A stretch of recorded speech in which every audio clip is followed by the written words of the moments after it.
Bom, você deve estar se perguntando o que é poder.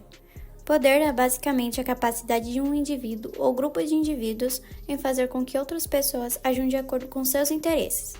Como, por exemplo, relações de chefe de família e filhos, em que uma mãe ou um pai exerce poder sobre eles. Mas o que mudou nas relações de poder do período antigo para o moderno? A modernidade trouxe à tona a ciência, a tecnologia, a democracia e principalmente o capitalismo, enquanto na Idade Média é marcada pelo feudalismo, pelos princípios religiosos e pela falta de racionalidade e reflexão.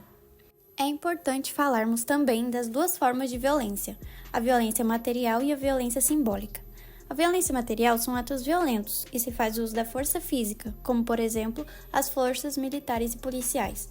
Já a violência simbólica se manifesta de uma forma mais sutil na sociedade, como o próprio nome já diz, é uma violência invisível, sem o uso da força. Pierre Bourdieu, importante sociólogo do século XX, define a violência simbólica como a produção contínua de crenças que fazem com que o processo de socialização leve os indivíduos a se posicionarem no espaço social, seguindo critérios e padrões do discurso dominante. Em outras palavras, para o autor, esse processo consiste em forma de coação, que se apoia no reconhecimento de uma imposição determinada, seja esta econômica, social, cultural, institucional ou simbólica. A violência simbólica se funda na fabricação contínua de crenças no processo de socialização, que induzem o indivíduo a se posicionar no espaço social, seguindo critérios e padrões do discurso dominante. Um exemplo disso é a representação estereotipada da mulher nas mídias, muitas vezes vistas como objetos sexuais e submissas, cunhada pelos homens, grupo dominante e que inconscientemente repassa essa visão para outros grupos sociais, a exemplo das próprias mulheres. John Scott é um sociólogo britânico renomado, conhecido por suas contribuições à teoria social e à sociologia histórica. Um dos conceitos importantes na sociologia que ele ajudou a desenvolver é a dicotomia, que se refere à divisão de um todo em duas partes contrastantes ou opostas. A dicotomia é frequentemente usada em diversas áreas das ciências sociais, para analisar e compreender estruturas sociais, relações de poder e diferenças culturais ou sociais. No contexto do trabalho de Scott, a dicotomia pode ser aplicada entre entender contrastes significativos dentro da sociedade, como entre classe alta, classe baixa ou entre o poder centralizado e descentralizado.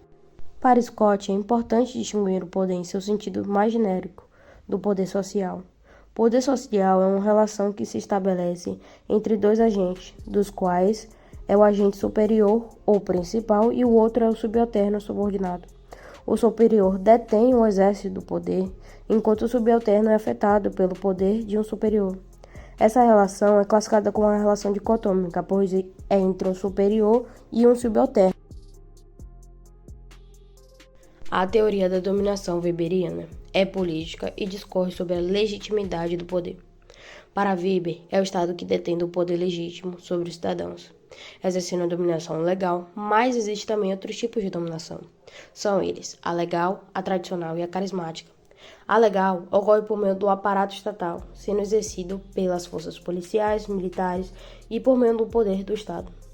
A tradicional é legitimada pela tradição. As tradições passam por meio de dominação no âmbito do convívio familiar, como a dominação patriarcal.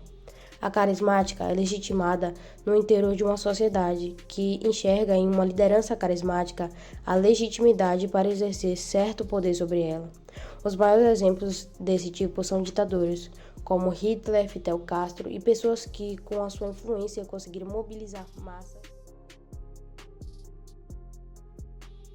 Norberto Bobbio, um renomado filósofo político italiano, discutiu vários tipos de poder em suas obras. Ele distinguiu entre poder soberano, poder constitucional e poder regulatório. O poder soberano é aquele que detém autoridade final e decisória dentro de um território específico. O poder constitucional é aquele que é conferido por meio de sistema legal ou constitucional. E poder regulatório é aquele exercido por instituições reguladoras independentes. Essas categorias ajudam a entender diferentes formas de exercício de poder em sociedades democráticas e autoritárias.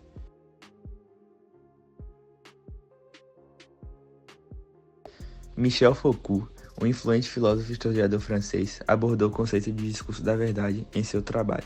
Ele argumentou que o que consideramos verdade em uma sociedade é moldado pelo poder e pelas relações de poder que existem nela. Foucault acreditava que o poder não apenas reprime, mas também produz conhecimento e verdades. Ele explorou como as instituições como a medicina, a psiquiatria e o sistema penal exercem poder por meio de seus discursos, definindo o que é considerado normal, anormal, verdadeiro ou falso. Para Foucault, a verdade é a construção social e histórica, influenciada pelo contexto político, cultural e social em que é produzida. Max Weber, Poder e Capitalismo. Max Weber foi um sociólogo alemão conhecido por suas contribuições para a teoria sociológica. Ele explorou a relação entre poder e capitalismo em sua obra A Ética Protestante e o Espírito do Capitalismo. Weber argumentou que o surgimento do capitalismo moderno na Europa estava ligado a valores éticos e religiosos, especialmente o protestantismo, que promoviam a acumulação de riqueza como uma demonstração de virtude e trabalho árduo. Ele também discutiu a noção de autoridade e dominação, destacando diferentes formas de poder dentro das estruturas sociais e econômicas. Em resumo, Weber analisou como o poder e o capitalismo estão interconectados e influenciam a organização da sociedade.